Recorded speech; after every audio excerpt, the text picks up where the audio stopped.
Hi, my name is Ann Sermons Gillis, and I have the great fortune of interviewing members of Unity of Charleston. Now, whether you're a member or whether you're thinking about joining, it's always good to see the people that are in our community. So today, I'm very excited to welcome Elizabeth Cain. Welcome, Elizabeth. Hey, thank you. Glad to be here. Yay, glad to be here. Well, where were you from originally? Where did you start out this life? I started down a dead end dirt road holler in eastern Kentucky. And so I am a mountain girl and it that never leaves you, never ever. So I grew up on a 100-acre farm with cows and lots of animals and garden and just it was the 1960s, but it felt more like the 1930s. It was Wow. that far back from advancement, but I Oh, loved it. Yeah, I oh, I loved it. bet. Yeah, I've heard one spiritual teacher say that the farmers are the millionaires or the billionaires of the world because they get to live on the land. Absolutely. Yes. So how did you get to the Charleston area? Well, I got to South Carolina because I met a boy. Ah, I was working and had a conference in Charlotte, North Carolina for the weekend. And I happened to be in a hotel that he hung out in the bar. And we actually met at the Marriott bar named Cahoots. So he asked me to dance. We never did dance, I don't think. We started talking and, had a connection instantly. And then, we were married in 8 months and I moved to South Carolina. did you We move to didn't come, we didn't come Charleston? to Charleston for 10 years. And that was we were in Charlotte and I was working at a runaway shelter as a counselor, social worker, and he was in his first engineering. And we said, where is it we always go for fun? Why don't we just move there? And it was Charleston. So we said, why not work and live and have fun and everything all in one place? Well, that's really cool. Well, I know that unfortunately you had to leave the Charleston area too, or you chose to leave the Charleston area. What took you to where you live now, and where do you live? I'm in Columbia, and I've come here to be the granny nanny to my two grandsons. My daughter and her husband both work, they're doctors and busy, busy, busy. And I came, partly to make sure they have a good childhood. Every child needs somebody always available. And so I've come here to be that person. Oh, and so what are the ages of your children and grandchildren, if you don't My mind? Yeah, my children are 28 and 29-year-old boys, and then my daughter's 34, and then my grandsons, I have two, they're 1 and 4. Oh, They just had birthdays. little one. And do you take care of them or? I do all day, every day, and they go home at night. They go home in the evening. But during the week, I call myself the granny nanny, Well, and that's a big it's job. it was a big transition, but I tell everybody in Charleston you can't get rid of me because I am the licensed Unity teacher for the area. So I do a lot of things at church, and my best friends are there. Said you can't get rid of me. I just keep showing up like a bad penny. I know you come and go. We'll talk about that in a minute, but just let me ask you, before you were a granny nanny, what was your career? Well, about every 10 years I changed. So I started out in psychology, counseling. Then I got a master's in social work and worked with homeless families and ran an agency that was 3 counties wide. And then we moved to Charleston, and I had 3 little kids. And I said, I'm going to stay home for a little while and take care of them. And then I opened a Montessori school, which ran for about 15 years. And I just thought Montessori was like preventative social work. It's like if you can figure out how to have skills and your likes and dislikes and passions and all early, and you learn how to think and you learn how to learn, then your life will be, enriching. instead of challenging. So I kind of went into it that way and had to teach myself. But I did get nationally certified as a Montessori teacher. And then, I got a deeper, higher calling, I guess, into spirituality. And I came to work at Unity of Charleston and was there for about 5 years. My role changed a lot while I was there. I started out just an administrator, and then it just got more and more and more. And I loved it so much. I felt like I bloomed while I was there. And that was my last, career, I guess, was being part Well, of the spiritual leadership of Unity of Charleston.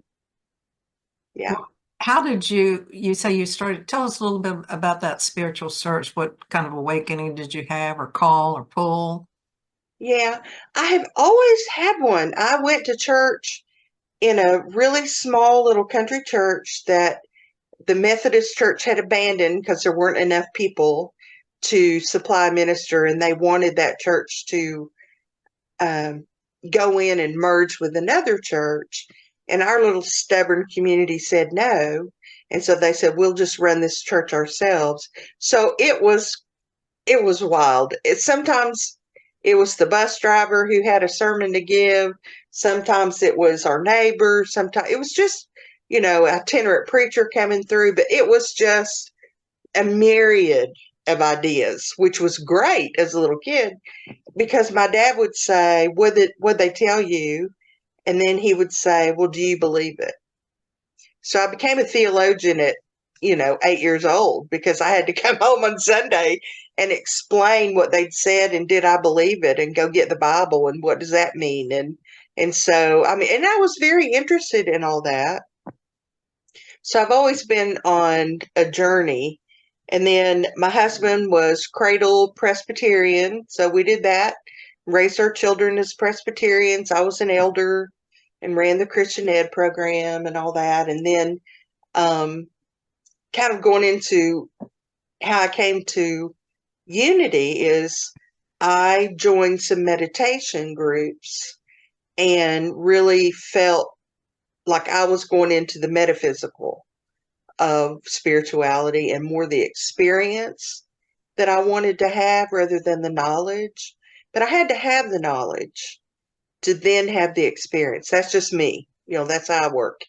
And so I was in some of these amazing meditation groups, and then someone mentioned to me about Reiki, and I came to the Reiki clinic at Unity of Charleston, and it just took off from there. I walked in the bookstore, and all the books I'd been reading were in there, and I did not know a church had those books. They're reading Ram Dass and Deepak Chopra and, Eckhart Tolle and just like all of these people that I had been reading. And it was funny because I would go to used bookstores and it was almost like these books would fly off the shelf and hit me on the head. Like they would just call to me like and jump in my hands. Like, take this one home and read that. Take this one home and read that. And so I was really on fire, for this experiential kind of spirituality, much more than, studying. I wanted to experience it. And I certainly have. Well, I think you jump head into anything that you do, that you take a deep dive into anything in it. And I also see that you have a tremendous amount of curiosity about everything, which is just lovely to watch. Lovely. And I understand that when you were at Unity, that you were really quite the leader, that you had things that you started initiatives, maybe with the Green Initiative, you worked with that. You can tell us a little bit about that. Yes, that was a real pinnacle for me because I grew up on that farm and we did things the way, like I said, like they did back in the day, you might say. And so we didn't create trash. We reused everything. We, prepared our own, grew our food and canned it. We even, butchered the cow we raised and all that. But it was more than just those things. It was this respect, Like the biggest pet peeve my dad had was littering. Oh, how could someone do that to this beautiful earth? Make trash and just throw it out your window. And so I was just raised that way to love the earth, not just honor and respect it, but to love it and to see the beauty. So one of the things I really wanted to do at Unity of Charleston was have us work through becoming a Green Star church, which means a real high level of earth care. So for 2 years, I did tons of education and connecting in the community and a lot of workshops and teaching people how to do things differently and really researching out what recycling is working and which ones aren't, and the global kind of situation for earth care. And I think a lot of people, um, took it seriously and took some things home with them as practice around that. Yeah, it's like, at home we want to clean up our house, but I mean, the earth is our home too. And so we want to keep that clean as well and not junky and use things that we have and not have too many things. And so that's quite a undertaking that you had. Now, I guess when did you leave? When did you move? I moved January of 2020. Okay, so you moved right during COVID. So, It was like 3 weeks before COVID. right, okay, January 20. Oh, I see. Yes. 2020. Okay. Right before it started. Yeah. That's when you moved. Okay. And so is that when I guess, and so the church, I guess, would have been closed down. And so the green kind of went by the wayside at that point, like everything did when we had the pandemic and shutting everything down. And so we hope to get that started back up. There is a group forming, Earth Care Committee. Right. I'm And on it. so, oh, fabulous. Yeah, I think I'm the Glad to co-chair. hear that. But Okay. so we'll have to talk to you at some other time about that. But that's great information to know that you have all those resources. We're going to change a little bit now, and just I want to ask you, what is your philosophy of life? Well, it's been different at different times. And now at 61, what I know and believe is that all is well. I've been up, I've been down, I've had money, I haven't had money, I've had health, I've not had health. I've had a lot of different ways of living. And in the end, it turns out that it's all just an experience. And it's just an experience here on earth. So calm down, all is well, it'll be okay. Just, That's it's it's just an very experience. Very Buddhist, non-attached to what's Yeah, going on, and very, very much so. to just Because this is just one little plane of existence in the whole, universe and the cosmos. And so if you understand that, it's just one time around the sun. There's a year. I mean, it's just, you know, you don't have to be upset all the time. All is well, actually. that's beautiful.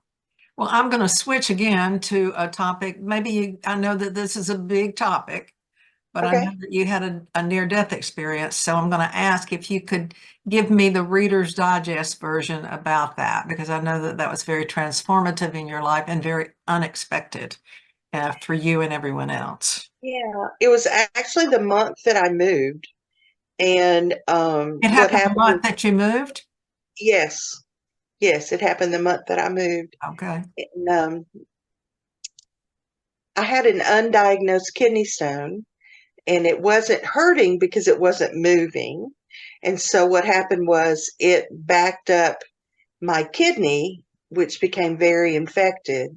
And they didn't know why I was so sick, but I went full septic shock, organ failure, the whole thing, dialysis, fever of 109 and all that. And so I had about a 10% chance of leaving the hospital. I had about a 1% chance of leaving the hospital with all of my organs working and my um, arms and legs. Many people who go through that end up amputees. I had hundreds, if not thousands, of prayers put up for me because it was so shocking. It was one day she's there, and the next day she's in a coma. And I was in a coma for days and days, and then when I should have woke up, I didn't. And they couldn't figure out why, but I was having this experience on the other side of the veil. And so I left my body. There's a whole, as you can imagine, story about that. But I was convinced to leave my body. I did not want to. And I went on a journey with, I would say, the voice of the oneness. And I went back to my little holler farm, and I guess that was my heaven. And but I had a chance to do a life review. I had a chance to join the oneness and not come back. I said no to all those. I said no 3 times. No, I'm not leaving. And the last time that I was asked, it's very peaceful here. You can stay if you want to. And I said to God, source, universe, whatever you want to say, God is fine. I said, are you crazy? I've got stuff to do. And pop, I was back in my body. And I Oh, woke up. I oh, came out of my coma. was it in your near death experience? Some people experience bliss and just wonderful things, and I wonder how was that for you in the actual experience? Well, I was a little wary. I didn't want to leave my body, and they kind of had to make a deal with me to leave the body. And I went what I would call with the voice of oneness. It was a knowing voice that spoke to me through it. So I was guided. Um, I got to go back to my little farm, which was very wonderful and peaceful. I had the opportunity, if I wanted to join with the oneness, I was right on the edge of looking at it, all the energy that is the oneness of all things, what I personally call the unmanifested energy. And I could have joined it. I was invited to join it. And I knew if I just fell forward, my heart energy would just become one of those beams of light in there. And I said, no. I said no 3 times that I'm not leaving. And the last time the voice asked me, it's very peaceful here. Don't you want to stay? No, no, I don't want to stay. I've got things to do. Are you crazy? So that's how my feelings were. I think if I had joined the energy, it would have been pure bliss because it was a thing of perfection to behold.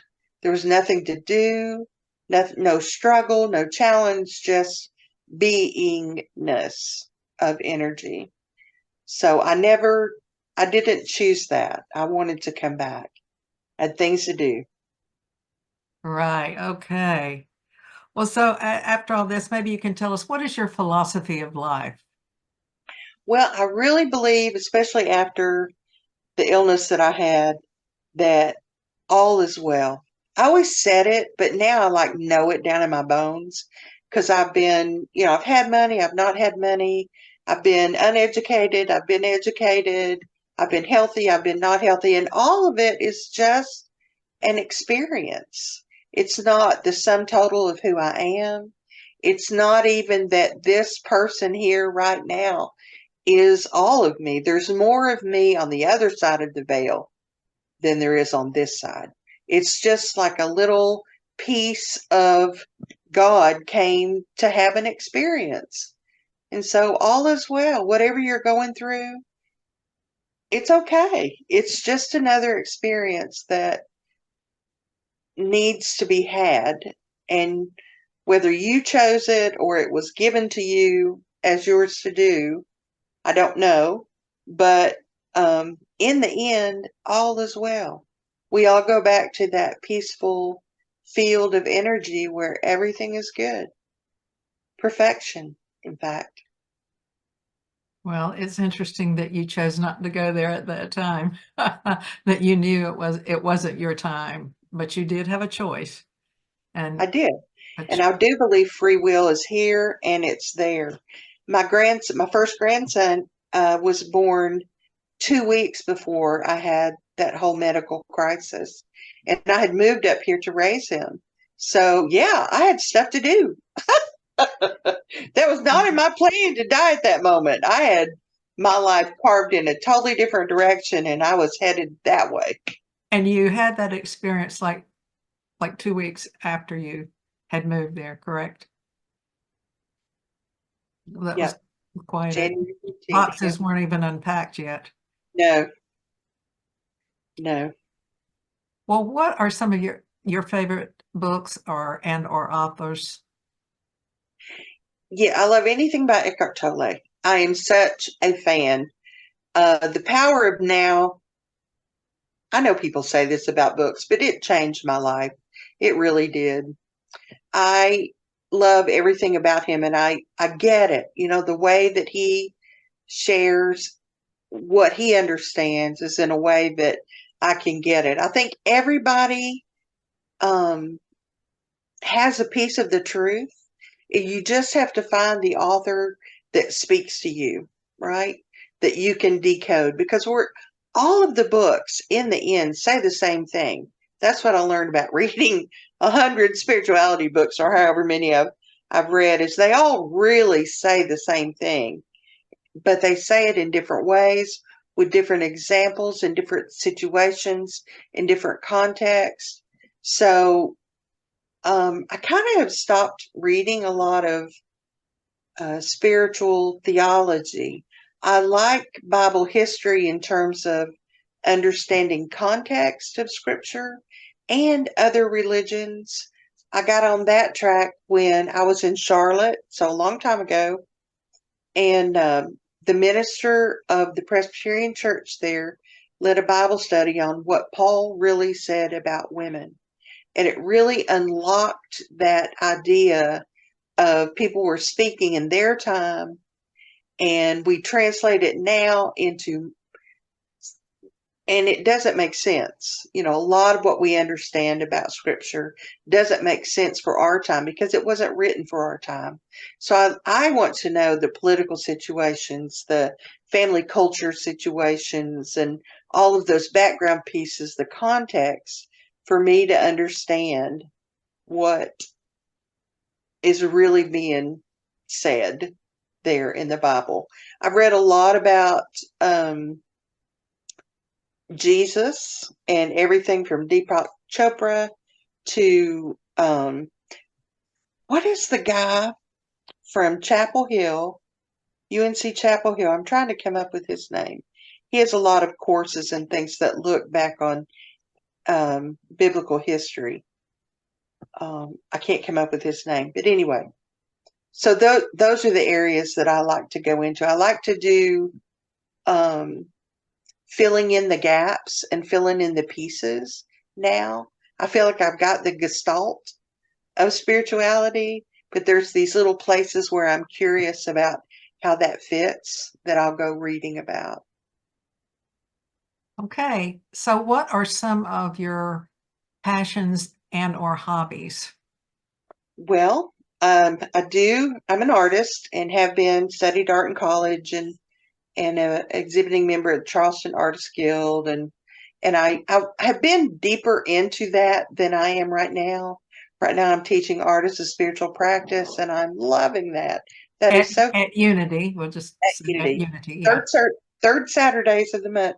And that's just a ball. That is so much fun for me. So that's a passion.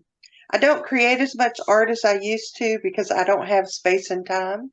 Mhm. So at some point I will have my house back from these little grandsons and I'll have time at some point. But I've created a lot of art. I've had a lot of fun with it. It's fine.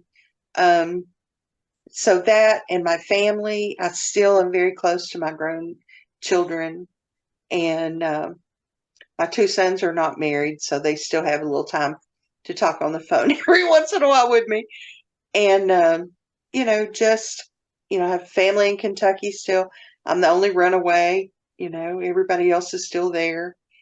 And but my joy passion is live music. I love live music. Mark and I go to as many concerts as possible, 8 or 10 or so, of bigger names that you might know. But then I like just the band down the street at the beer garden. I know there are some bands that I know in Charleston and in Columbia, and I kind of keep up with them, and I'll show up and watch them. Um, but the energy that comes from live music is so restoring for me. I just love it. I absolutely love it. And it's almost like sitting in sunshine. You know that feeling when you're sitting in sunshine and you haven't been in sunshine for a while? That's Yeah. how I feel with live music. Warms your It bones. does. It really does. And I've seen a lot of Brad Henty, our music director at Unity. He has a band. He shows up in different places in Charleston, and I kind of try to hit when I can when he's playing. I've watched him a lot with different groups and things, and they are awesome. We also have a ton of kind of local celebrity musicians come through Unity, and Heather Rice is even a member. And if you know the local music scene, you'll know that Brad gets the best of that scene to come in and help us lead service on Sunday mornings. It's amazing to me. Yes, we have wonderful music. Well, do you have any spiritual practices that you do on a regular basis? I make sure that I get in nature every day, that sunshine, or even if it's not sunshine, I have a covered carport that I can go sit in the rain if I want to. But I have a backyard full of birds, and I've become one of the bird ladies, that older women turn into. But I don't care. I mean, I just think it's lovely, and they're such a gift. So I love my birds, and even if it's just here in the backyard, but I do take the children out to parks and things. We try to make sure that they're having their nature connection as well. Some of the parks up here have really nice little creeks that run through them and stuff, so we let them get really dirty. And but I do a meditation, Vipassana meditation, that's really about scanning the body and clearing the body, and so I do that every day. And then I'm a Master Reiki person, and I make sure that I do a Reiki treatment every day. And that one is more, everybody has a different focus on their Reiki, I think. Some people are more medically inclined, but with my background and the work that I've done, I work with my emotions and my thoughts and those kinds of things when I do Reiki self treatment. So I've got a few things going on. You have a lot going on, a lot of interest. I can see that your curiosity has led you around to many different places in life. In It's life. been great though. It's fun, to me. I want to know about the person sitting next to me. I want to know about what happened 2000 years ago. I want to know, just it's so interesting. And what's interesting to me too is that there's so much you can never know it all. There was a time when I was younger, I'm like, I really want to know everything. And now the more you get in it, you realize, oh my goodness, no one can know, a tenth of what's going on, or even, less than that. There's just, which makes life very interesting to me. We have to just pick an avenue and go down it, and then maybe pick another one. And Yep. we won't get to all of them. No, In no. closing, I wonder if you have any words of advice or any thoughts. I really know from having moved away that Unity of Charleston is very special. It is the greatest village I have ever been a part of. And I am pleased that all of you allow me to come and go as I can. And I feel that love, um, so easily poured out on everyone. And so, if you need a village, come see us. Yes, and Elizabeth, we just love it when you speak. You're so funny and down to earth and humble and great at the same time. You cover all the bases of spirituality, I think, and practicality. So thank you so much for that, and thank you for this interview. Thank you, Ann.